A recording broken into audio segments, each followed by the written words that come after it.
It's the 24th of November. I'm Jerusha Sukhthia-Rath, and here are today's news headlines.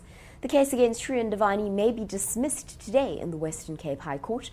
Reports suggest prison rules were broken for Oscar Pistorius' birthday, and 100 suspected Al-Shabaab members have been killed in East Africa.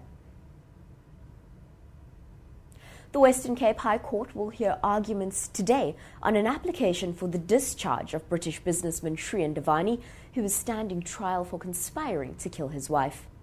Last week, the defence filed heads of arguments for the case to be dismissed. Now, according to Section 174 of the Criminal Procedure Act, if, at the close of the prosecution's case, the court believes that there's no evidence the accused committed the offence, it may return a verdict of not guilty. Dewani is on trial for allegedly plotting with taxi driver Zola Tonga and others to kill Annie Hendocha while they were on honeymoon in Cape Town in November 2010. He's pleaded not guilty to charges including kidnapping, murder, and defeating the ends of justice. Now, according to a Sunday Times report, several prison rules were broken to allow Oscar Pistorius' family to celebrate the birthday of the Paralympian.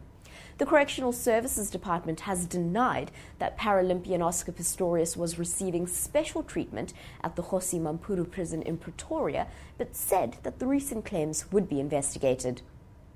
The paper reported that Pistorius' brother Carl and sister Amy were allowed to bring Pistorius a string of balloons, a gift, and a cake that was purchased outside the prison.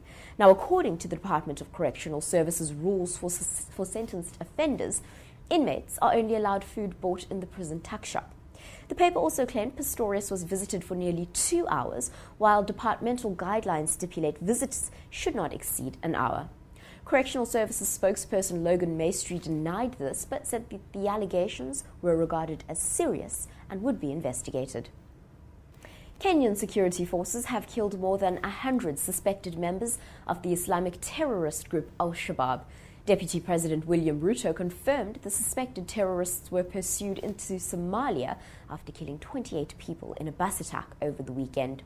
Insurgents of the Al-Qaeda-linked group hijacked a passenger bus in the village of Arabia and killed everyone who failed to read verses of the Quran. The hijackers drove the bus, which was bound for Nairobi, towards the Somali border, where they shot the victims in the head. For these stories and more, stay tuned to News 24 Live.